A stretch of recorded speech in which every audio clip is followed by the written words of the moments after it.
जय हिंद दोस्तों, आप भी क्लास 11th एएमयू में एडमिशन और डिप्लोमा इन इंजीनियरिंग में एडमिशन लेने जा रहे हैं तो आपके पास बहुत सारे ऐसे क्वेश्चन आ रहे होंगे जिनके आपको आंसर्स हो सकता है ना मिल रहे हो। तो मैं engineer CV sir Katara academy YouTube channel पर एक important content class AMU entrance class 11th entrance के लिए और डिप्लोमा इन इंजीनियरिंग के लिए लेकर आया हूं। प्यारे दोस्तों, आज हम क्लास 11th एएमयू एंट्रेंस के बारे में डिटेल में कंप्लीट डिस्कशन एनालिसिस करेंगे, जिसमें मैं आपको वन बाय वन सारी की सारी बातें डिस्कस करने जा रहा हूं जो कि आपकी स्क्रीन पर शो हो रही हैं। दोस्तों, जैसा कि सबसे पहले कोर्स डिटेल के बारे में बात करेंगे, देन क्वालिफाइंग एग्जाम के बारे में बात करेंगे, देन एज लिमिट के बारे में बात करेंगे, देन सिलेक्शन प्रोसेस के बारे में बात करेंगे। तो ये सारी छोटी छोटी बातें हम आपके संग डिस्कस करने जा रहे हैं। क्लियर? तो आप पूरी की पूरी वीडियो के साथ बने रहिएगा दोस्तों, क्योंकि लास्ट टाइम तक जब हम एनालिसिस करते जाएंगे तो हमें कुछ छोटी छोटी बारीकी वाली बातें आप पता चलने लग जाएंगी। क्लियर? तो आओ बेटा समझो थोड़ा सा।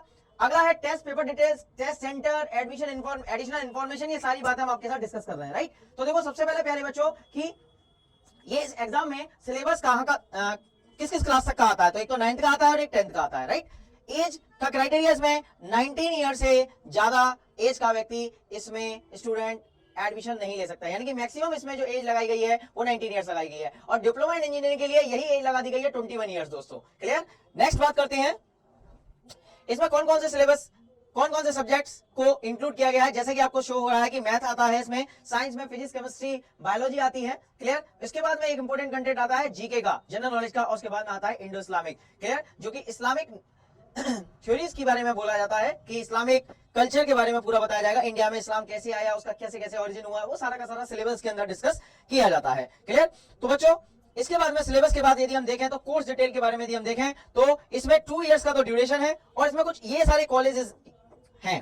क्लियर? सीनियर सेकेंडरी स्कूल्स हैं, जैसे कि आपके पास में Syed Hamid senior secondary school boys है। क्लियर? इसका कोड है ये। तो इसमें मेल्स के कैंडिडेट ही जाते हैं, फीमेल्स कैंडिडेट इसमें नहीं आते हैं प्यारे बच्चों। और नेक्स्ट आता है हमारे पास में एसटीएस। क्लियर? जिसमें 55 सीट्स मेल्स इनटेक है। देन एएमयू सिटी स्कूल है जिसमें हमारे पास में 50 सीट्स इनटेक है और फीमेल्स कैंडिडेट के लिए senior secondary school girls and AMU girls है जिसमें 360 एंड 120 सीट्स इनटेक्स हैं। क्लियर? तो आई होप आपको समझ में आ गया होगा कि कितनी टोटल सीट्स है हमारे पास में, इन्हें ऐड कर सकते हैं तो आपको पता चल जाएगी कि टोटल सीट्स इतनी हैं। और कंपटीशन एक बहुत जबरदस्त होता है इसमें, क्योंकि ये ऑल इंडिया एग्जाम होता है जो कि एएमयू खुद अपना कंडक्ट कराता है। क्लियर? इसके कई सारे टेस्ट सेंटर्स वगैरह भी होते हैं। क्लियर? बट उससे पहले हमारे को यह पता करना है कि क्या क्राइटेरिया है।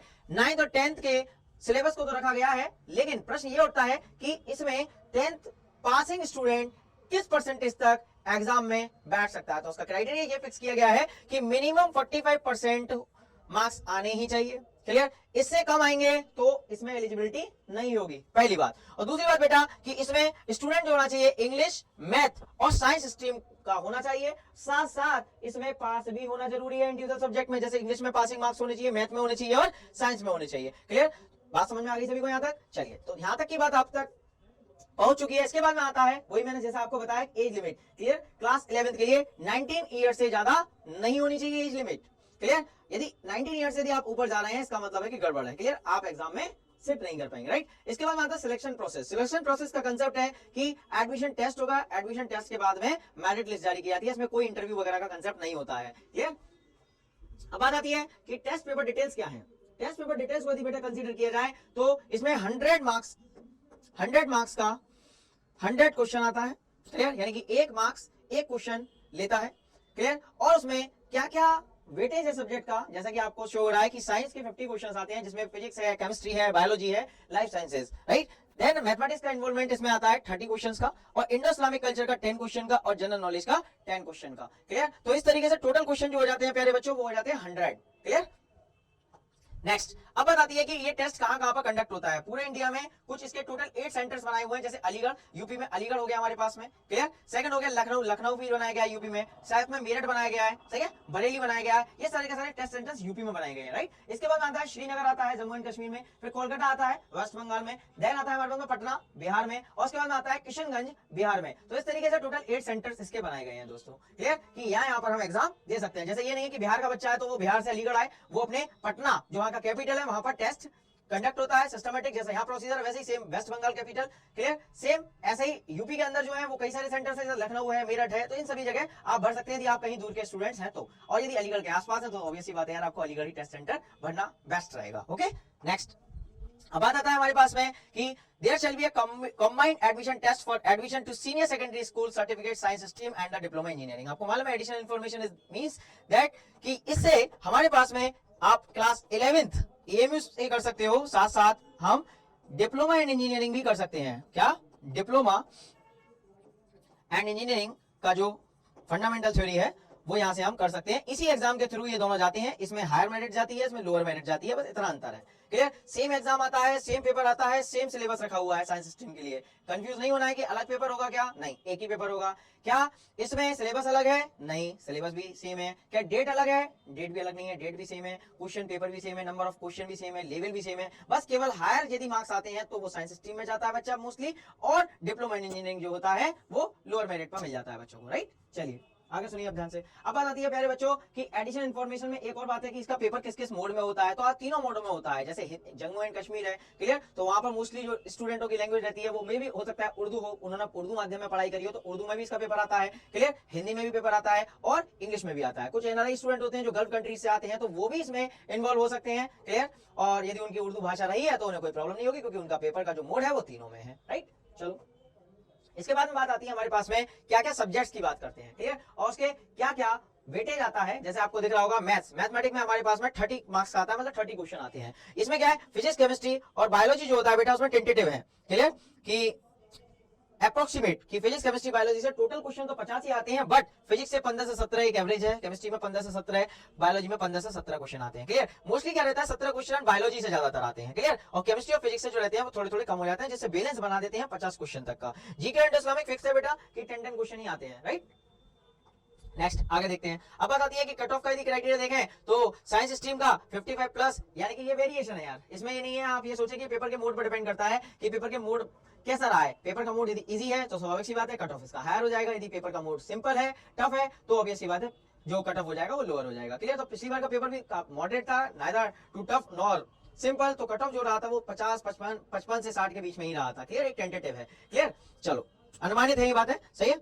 चलो ये जो बातें हम जो आपको बता रहे हैं वो सारी की सारी इसमें जो कट ऑफ का क्राइटेरिया है, वो कट ऑफ का क्राइटेरिया इस बात पर डिपेंड करता है कि पेपर का मोड क्या है बेटा। ओके, पेपर का मोड बहुत इंपॉर्टेंट होता है, क्योंकि बच्चे बहुत से प्लानिंग करते हैं कि मेरे को केवल 55 मार्क्स लाने हैं। 55 मार्क्स नहीं लाने बेटा, हमको टोटल मार्क्स लाने हैं, और उस टोटल मार्क्स में से हमको कवर करके ले जाने हैं वो मार्क्स जिससे हमारी फर्स्ट रैंक बन जाए। क्लियर? तो बहुत समय से ये चीजें बच्चों के दिमाग में रहती हैं कि सर क्या होगा, कैसा बहुत सारी इन्फॉर्मेशन आ रही थी हमारे पास कि सर एक कंप्लीट वीडियो लाइए एनालिसिस के लिए, तो हमने कहा कि कंप्लीट इन्फॉर्मेशन अपने स्टूडेंटों के लिए बना देना बेस्ट रहेगा हमारे लिए। इसके बाद आता है बेटा कि इसमें नेगेटिव मार्किंग का क्या कंसेप्ट है। तो 11 साइंस में 0.25 मार्क्स का रहता है, सेम डिप्लोमा एंड इंजीनियरिंग में भी 0.25 मार्क्स का रहता है।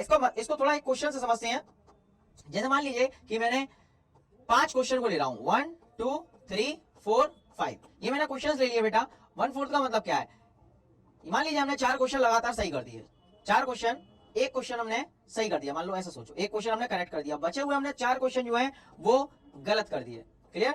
तो इसका मतलब है कि ये हमारे जो टोटल मार्क्स हो जाएंगे वो 0 हो जाएंगे। क्यों? क्योंकि 1/4 है। 1/4 का मतलब ये हो गया कि यहाँ पर यदि 1 मार्क्स हमारे को गेन हो रहा है तो हमारे पास में 1/4 मार्क्स हमारा इधर चला जाएगा, 1/4 हमारा इधर चला जाएगा, 1/4 हमारा इधर चला जाएगा, 1/4 हमारा इधर चला जाएगा। तो ओवरऑल जो हमारे पास में सम आया निकलकर वो -1 आ गया। हमने गेन किया था 1 मार्क्स और हमारा चला गया -1 नेगेटिव मार्किंग की वजह से। 1/4 नेगेटिव मार्किंग मतलब 0.25 नेगेटिव मार्किंग, दैट मींस जो हमारे पास में टोटल आया निकलकर वो कितना आ गया, 0। क्लियर? तो एक क्वेश्चन सही करना और 4 क्वेश्चन गलत करना मतलब न्यूट्रल करना सिस्टम को। क्लियर? मार्क्स 0 हो जाना। क्लियर होगी बात यहाँ तक? चलो अब बात आती है नेक्स्ट हमारे पास में, जैसा कि आपको यहाँ पर समझ में आ रही है कि सिलेबस की एक एक एनालिसिस हमने दे रखी है बेटा।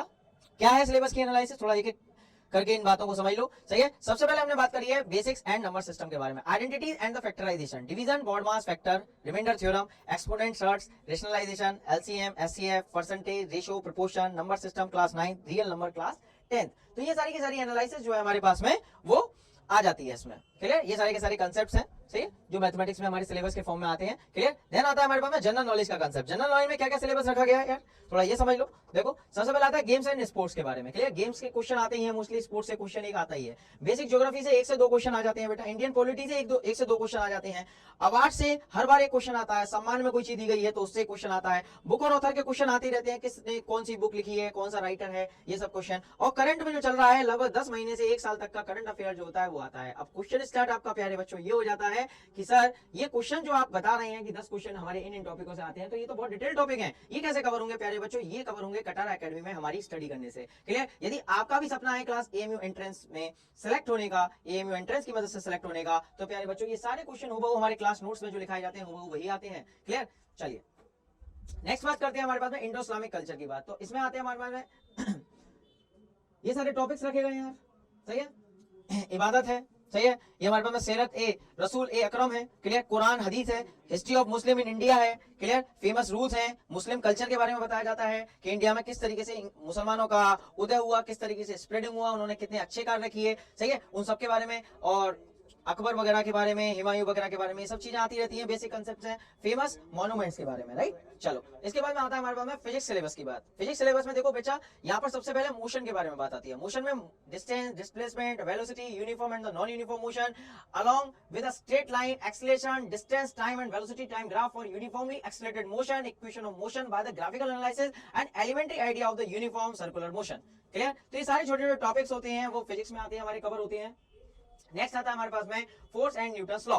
क्लियर? फोर्स और न्यूटन्स लॉ में बेटा फोर्स एंड मोशन के बारे में एनालिसिस होगा, न्यूटन्स लॉ ऑफ मोशन आएगा, इनर्शिया का कांसेप्ट आता है, क्लियर, इनर्शिया ऑफ मास में रिलेशन का कांसेप्ट आता है, मोमेंटम आता है, एक्सेलरेशन आता है, फोर्स आता है, क्लियर, और law of conservation of linear momentum आता है, और रिएक्शन फोर्स की एनालिसिस दी जाती है आपको, राइट। इसके बाद नेक्स्ट देखो आगे, नेक्स्ट हमारे पास में ग्रेविटेशन के बारे में। Clear? Gravitation, universal law of gravitation, force of gravitation of the earth, gravity, acceleration due to gravity, weight and free falling conditions, ये सब आती हैं। वर्क एनर्जी, पावर का कांसेप्ट आता है बेटा, kinetic energy, potential energy and law of conservation of energy का concept आता है, राइट। देन आता है हमारे पास में फ्लोटेशन का कांसेप्ट। फ्लोटेशन में हमारे पास में थ्रस्ट आता है, प्रेशर आता है, प्रिंसिपल आते हैं, कुछ बायोएंसी का कांसेप्ट आता है हमारे पास में, elementary idea of the relative density के बारे में पूछा जाता है, कुछ इस तरीके से, राइट। इसके बाद में आता है साउंड आता है, नेचर ऑफ साउंड आता है, वेरियस मीडियम में साउंड का किस तरीके से प्रोपगेशन होता है ये आता है, सोनार की एनालिसिस आती है प्यारे बच्चों, इको की एनालिसिस आती है, क्लियर, अल्ट्रासाउंड के बारे में, साउंड वेव्स के टाइप्स आते हैं, है ना, अल्ट्रासोनिक, इंफ्रासोनिक, है ना, सोनिक, ये सारी की सारी एनालिसिस आती है, रिफ्लेक्शन ऑफ साउंड आती है, वाइब्रेशन एक टॉपिक होता है, वो आता है प्यारे बच्चों, राइट। इसके बाद में आती है हमारे पास में effect of current. Effect of current जो क्लास 10 का टॉपिक है, potential difference, Ohm's law, series combination, resistance, series combination, parallel combination, clear, power dissipation due to current, current यदि बह रहा है तो उसमें कितना पावर डिसिपेट हो रही है, inter relation between the P, V and I, power, voltage, current and resistance, ये सब आ जाते हैं। मैग्नेट का कांसेप्ट आता है, मैग्नेटिक फील्ड आती है, field due to the current carrying wire हो जाएगा, field due to current carrying conductor और द करंट कैरिंग कोइल हो जाएगा, सोलेनोइड हो जाएगा, force on current carrying conductor हो जाएगा हमारे पास में, फ्लेमिंग्स लेफ्ट हैंड रूल हो जाता है, फ्लेमिंग का लेफ्ट हैंड रूल यूज किया जाता है। Next electromagnetic induction, EMI, induce potential difference, induces current, induce current आ जाएगा, डीसी आ जाएगा, एसी आ जाएगा, फ्रीक्वेंसी ऑफ एसी आ जाएगा, advantage of AC, AC over DC, domestic electric circuits आ जाएंगे, राइट। इसके बाद में बेटा नेचुरल फिनोमेना के बारे में बात आती है, कन्वर्जेंस है, डाइवर्जेंस ऑफ लाइट है, इमेजेस के बारे में बात आएगी, सही है, कॉनकेव मिरर आएगा, कॉन्वेक्स मिरर आ जाएगा, बेसिक कंसेप्ट आ जाएंगे, सेंटर ऑफ कर्वेचर आ जाएगा, प्रिंसिपल एक्सिस आ जाएगा, ऑप्टिकल सेंटर आ जाएगा, फोकस लेंथ आ जाएगी, इनमें रिलेशन आ जाएंगे, क्लियर। नेक्स्ट आएगा रिफ्रैक्शन और लॉ ऑफ रिफ्रैक्शन, इसमें इमेजेस फॉर्मेशन के बारे में बात की जाएगी, फंक्शनिंग ऑफ अ लेंस के बारे में बात की जाएगी, ह्यूमन आई से रिलेटेड बात होती है, विजन के बारे में बात होगी, क्या क्या प्रॉब्लम्स आती हैं आंखों में, मायोपिया, हाइपरमेट्रोपिया, प्रेस बायोपिया, ये सब आ जाते हैं। स्फेरिकल मिरर के बारे में बात आती है, फिर देन लेंस के बारे में आती है, कॉनकेव और कॉन्वेक्स लेंस आता है बेटा, application of the concept of refraction के बारे में बात आती है, वेलोसिटी ऑफ लाइट के बारे में बात आती है कि किस तरीके से लाइट जो की वेलोसिटी जो होगा वो एक मीडियम से दूसरे मीडियम में जाने पर चेंज हो जाएगा, और वहां पर इंट्रोड्यूस हो जाता है हमारा रिलेटिव कंसेप्ट के, रिफ्रैक्टिव इंडेक्स के बारे में, फिर ट्विंकलिंग ऑफ स्टार्स आ जाएगा, रिफ्रैक्शन के पीछे रिफ्रैक्शन इसमें रीजन होता है बच्चा, डिस्पर्जन ऑफ लाइट आता है, स्कैटरिंग ऑफ लाइट आती है, सारे छोटे छोटे टॉपिक्स है हमारे पास में जो कि हमारे फिजिक्स के सिलेबस को कवर करते हैं प्यारे बच्चों, क्लियर। इसके बाद में आपके संग आगे बढ़ते हैं, आगे हमारे पास में कुछ और छोटे छोटे टॉपिक, सोर्स ऑफ एनर्जी है जिसमें डिफरेंट फॉर्म्स ऑफ एनर्जी की बात की जाती है, right, leading to different sources for human, fossil fuel आता है, सोलर एनर्जी आता है, बायोमास आता है, wind water and tidal energy आती है, न्यूक्लियर एनर्जी आती है, रिन्यूएबल एनर्जी सोर्स आते हैं, सही है, ये सारे के सारे टॉपिक आते हैं। देन आती है हमारे पास में फिर केमिस्ट्री की बात आ जाती है, इसमें छोटी छोटी बातें सॉलिड के बारे में, लिक्विड के बारे में, गैस के बारे में। 9th के टॉपिक है कैरेक्टरिस्टिक्स आती हैं कि सॉलिड लिक्विड गैस की क्या क्या प्रॉपर्टीज है, शेप है, वॉल्यूम है, डेंसिटी है, चेंज ऑफ स्टेट है, मेल्टिंग पॉइंट है, क्लियर, फ्रीजिंग है, इवेपोरेशन है, कंडेंसेशन है, सब्लिमेशन है, ये सारे छोटे छोटे टॉपिक्स हैं यार, वो आ जाएंगे, राइट। चलो इसके बाद में आएगा नेचर ऑफ मैटर के बारे में आएगा, एलिमेंट क्या होता है, कंपाउंड क्या होता है, मिक्सचर क्या होता है, हेट्रोजीनियस मिक्सचर होते हैं बेटा, एक एक होता है होमोजीनियस मिक्सचर होगा, एक कोलाइड्स एनालिसिस आएगी, एक सस्पेंशन आएगा, फिर आएगा particle nature and basic unit, atom and molecules के बारे में आएगी बात, लॉ ऑफ कांस्टेंट प्रोपोर्शन आएगा, क्लियर, एटम और मॉलिक्यूलर मास के बारे में बात की जाएगी। मोल कंसेप्ट में हम बात करेंगे मास का मोल के संग क्या रिलेशन होता है, क्लियर, और उसके नंबर से क्या रिलेशन होता है कि पार्टिकल पर किस तरीके से मोस्ट डिपेंड करते हैं, ये बात पूछी जाती है। फिर वैलेंसी की एनालिसिस आती है, फिर कुछ केमिकल फॉर्मूले आते हैं कुछ कंपाउंडों के बनाने के लिए, राइट। इसके बाद में स्ट्रक्चर ऑफ एटम में इलेक्ट्रॉन के बारे में, प्रोटॉन के बारे में, न्यूट्रॉन के बारे में, आइसोटोप, आइसोबार, इन सब के बारे में छोटी छोटी एनालिसिस बेटा की जाती है, राइट। नेक्स्ट आगे बढ़ो, देखो अभी सारी बातें आवर एनवायरनमेंट से रिलेटेड यदि हम बात करें तो फिजिकल रिसोर्सेज जो है वो आते हैं, air, water, soil, air for respiration, for combustion, for moderating temperature, movement of air के बारे में and its role in bringing rain across India, air water and solid pollution, brief introduction, holes in ozone layer, ये सब चीजें आएंगी। Biochemical cycles in nature की यदि हम बात करें तो उसमें water cycle, oxygen cycle, carbon cycle and nitrogen cycle आएगी। एसिड बेस एंड सॉल्ट की बात करें तो जनरल प्रॉपर्टीज आएंगी, एग्जांपल आएंगे एंड यूजेस आएंगे, मतलब एसिड बेस और सॉल्ट की क्या क्या प्रॉपर्टी है उनकी डिटेल एनालिसिस में आ जाती है। फिर आती है केमिकल रिएक्शन आती है, 10th वाला सिलेबस है भैया, है ना। टाइप्स ऑफ केमिकल रिएक्शन आता है, कॉम्बिनेशन रिएक्शन, डिकम्पोजिशन रिएक्शन, ये सब टाइप्स हैं। Displacement reaction, double displacement reaction, precipitation reaction, neutralization reaction, oxidation, redox reaction, that means gain and loss of electron of oxygen and the hydrogen, right? तो इस तरीके से chemical reaction में कई सारे केमिकल रिएक्शंस के टाइप हैं, ऑक्सीडेशन, रिडक्शन, रेडॉक्स रिएक्शन की एनालिसिस पूरी हम यहाँ पर पढ़ते हैं यार, ओके। फिर आता है मेटल और नॉन मेटल के बारे में, इसकी पूरी की पूरी जनरल प्रॉपर्टीज आती है मेटल और नॉन मेटल की, और उसके बारे में brief discussion of the basic metallurgical process, किस तरीके से मेटल को प्राप्त किया जाता है, इसके बारे में बात करेंगे। कार्बन कंपाउंड की बात करेंगे, कार्बन के क्या क्या कंपाउंड होते हैं, एलिमेंट्री आइडिया क्या क्या होता है बॉन्डिंग का, जिसमें कोवेलेंट बॉन्ड की एनालिसिस आती है, सिग्मा बॉन्ड आता है, पाई बॉन्ड आता है, क्लियर, आइसोमेरोटॉपिक आता है, आईयूपीएसी आता है, सब इसके अंदर इंक्लूड कर दिया जाता है, राइट। इसके बाद में आता है कुछ केमिकल कंपाउंड होते हैं, सोप के बारे में, क्लीनिंग एक्शन के बारे में, ये सब बातें आती हैं, राइट। पीरियोडिक क्लासिफिकेशन के बारे में बात करें तो किस तरीके से प्रॉपर्टीज चेंज होती हैं, जैसे लेफ्ट टू राइट जाएंगे तो साइज पर क्या इफेक्ट पड़ेगा, अब टॉप टू बॉटम यदि जा रहे होंगे तो साइज पर क्या इफेक्ट पड़ रहा होगा, रिएक्टिविटी मेटल और नॉन मेटल की किस तरीके से चेंज होती है, सारे के सारे पॉइंट हम बेटा इसमें डिस्कस कर लेते हैं। और उसके बाद में मॉडर्न पीरियोडिक टेबल और बेंटली पीरियोडिक टेबल की भी एनालिसिस इसी टॉपिक में करते हैं, right. Conservation of the natural resource की यदि बात करें तो ये कुछ बेसिक टॉपिक है, इससे बहुत कम क्वेश्चन आते हैं। मैनेजमेंट ऑफ नेचुरल रिसोर्स है, सही है। Conservation and the judicious use of the natural resources है, कोल एंड पेट्रोलियम कंजर्वेशन है बच्चा, राइट। इसके बाद आती है जनरल साइंस के बारे में। जनरल साइंस के बारे में यदि हम देखें तो इसमें क्या पॉइंट है, the subject of the science plays an important role in developing in the children well defined abilities in conservative, affective and the stigmator domains. It augments the spirit of the inquiry, creativity and the objectivity and the aesthetic sensibility. Clear? तो ये सारी चीजें बोल रहा है कि भैया बच्चे के अंदर क्लास 9 और 10 के साइंस सिलेबस से कवर करने पर एक क्वालिटी डेवलप होगी, उसके अंदर एक मेंटल लेवल डेवलप होगा, जिससे वो एक अच्छे सोच समझ अपने अंदर पैदा कर सकता है और वो अपने फ्यूचर में उन बातों को एग्जीक्यूट कर सकता है प्लानिंग करने के दौरान, राइट। चलो सही है, ये सारे पॉइंट्स हैं छोटे छोटे यार, सही है।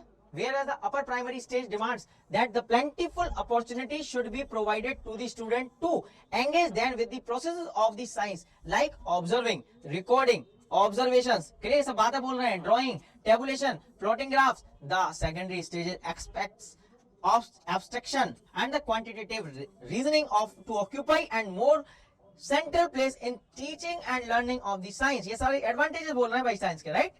चलो ये सारी बातें बोल रहे हैं साइंस से related, clear. The present syllabus has been designed around 6 broad themes, that is food, material, world of the living, how thing work and moving thing and people and the ideas, natural phenomena and the natural resources. Special care has been taken to avoid the temptation of adding too many concepts than can be comfortably learned in the given time frame. No attempt has been made to be comprehensive at this stage. While science is still a common subject, the discipline of the physics, chemistry and biology begin to emerge. The students should be exposed to experience as well as the modes of the reasoning that are typical of the subject. Clear? तो ये सारी की सारी बातें हमको ये show कर रही हैं प्यारे बच्चों की फिजिक्स, केमिस्ट्री एंड बायोलॉजी एक इंपॉर्टेंट सब्जेक्ट है। इनसे हम अपने आगे की फ्यूचर की ग्रोथ कर सकते हैं, अपने मेंटल लेवल को भी बहुत स्ट्रॉन्ग बना सकते हैं, जो बातें इसमें बोल रहा है, राइट। चलो अब देखो यार, अब बात करते हैं बायोलॉजी के बारे में, सही है। पहले क्लास 10 का देख लो, फिर 9th का दिखा देंगे आपको। बायोलॉजी लाइफ साइंस वाला सिलेबस, राइट। इसमें देखो बेटा क्या है, लाइफ प्रोसेस में लिविंग थिंग्स के बारे में बात आएगी, बेसिक कंसेप्ट ऑफ न्यूट्रिशन आएगा, सही है, रेस्पिरेशन आएगा, ट्रांसपोर्ट आएगा, excretion in plant and animals आएगा, राइट।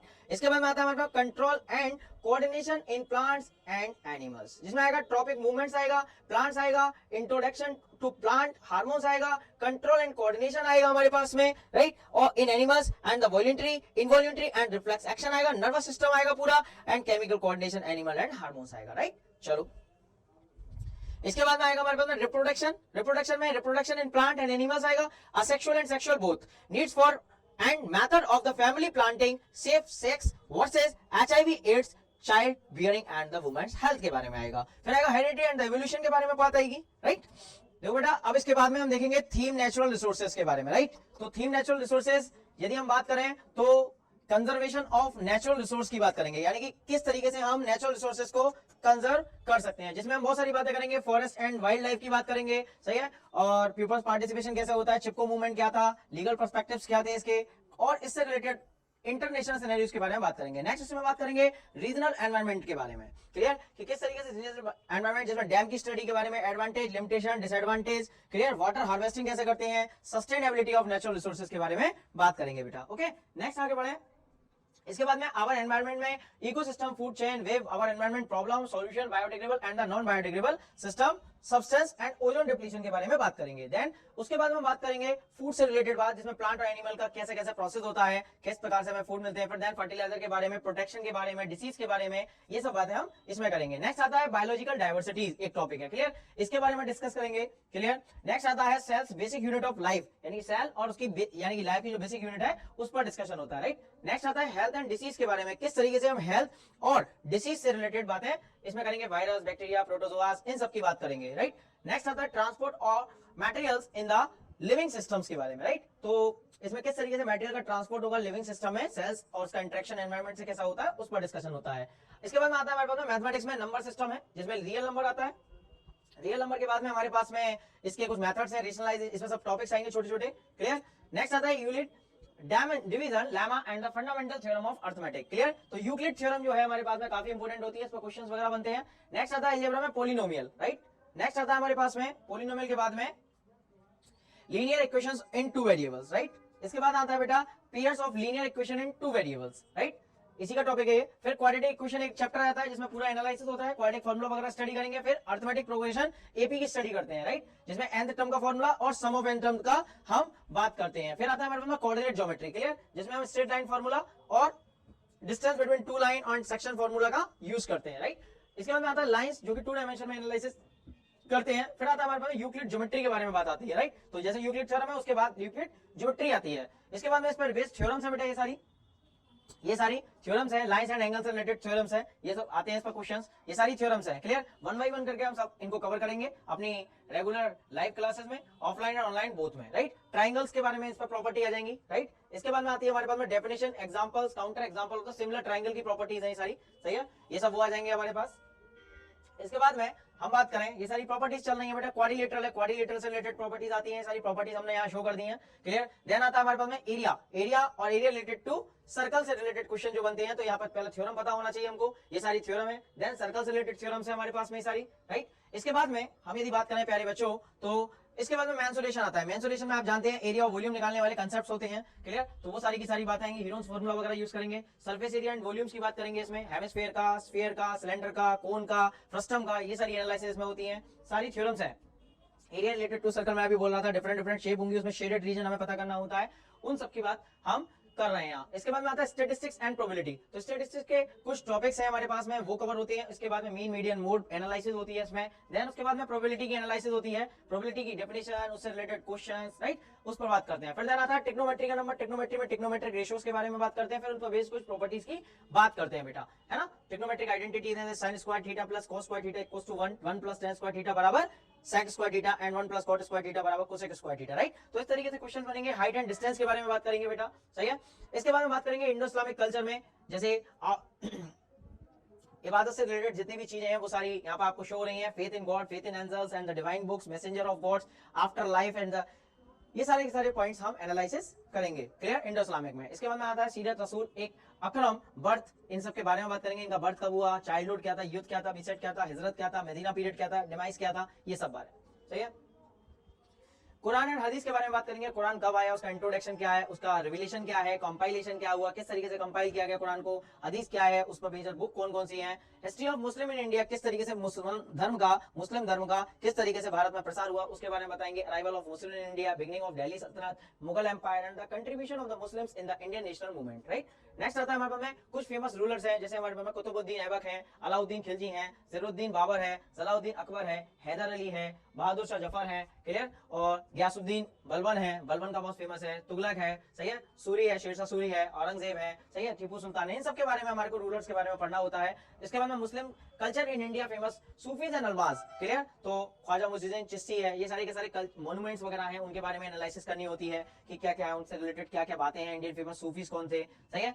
देन आता है फेमस मॉन्यूमेंट्स, बेटा जैसे कुतुब मीनार है हमारे पास, रेड फोर्ट, ताजमहल, जामा मस्जिद है, क्लियर, गोलकांडा मॉन्यूमेंट है, इन सब के बारे में एनालिसिस करेंगे। फिर देन रिकमेंडेड बुक्स जो हमारी हम इन्हें यूज करते हैं, उन सब की हमने एक डिटेल आपको दे रखी है, क्लियर, हिस्ट्री से रिलेटेड और इंडो इस्लामिक से रिलेटेड, राइट। इसके बाद में जनरल नॉलेज का कंसेप्ट आता है, जिसमें game and sport, basic geography, Indian polity, award and honours and the books and authors and current affairs, person and the places in news, ये सब बातें आती है, राइट। आई होप सभी को समझ में आ गई होंगी ये सारी बातें कि किस तरीके से हमको क्लास 9th और 10th के सिलेबस को कवर करते हुए, जीके एंड इंडो इस्लामिक को कवर करते हुए एएमयू क्लास 11th एंट्रेंस और जेएमआई क्लास 11th एंट्रेंस में सिलेक्शन प्यारे बच्चों लेना है। तो इस सिलेक्शन के लिए आपको पूरी हमारी स्ट्रेटजी समझ में आ गई होगी कि कैसे कैसे हमने इसको एनालिसिस किया हुआ है। और उसके बाद में बेटा हम आपको बता दें एक इंपॉर्टेंट इन्फॉर्मेशन, जो कि Katara academy YouTube channel offline and online दोनों बैचेस के लिए अप्लाई होता है, यूट्यूब के लिए भी, ऑफलाइन के लिए भी, ऑनलाइन के लिए भी प्यारे बच्चों। सबसे पहली बात, कुछ मैं इसमें कैरेक्टरिस्टिक्स आपको बता दूं कि academy complete study material provide करती है, पूरा का पूरा कंटेंट हमारी एकेडमी प्रोवाइड करती है। कुछ ही समय में हमारे बैच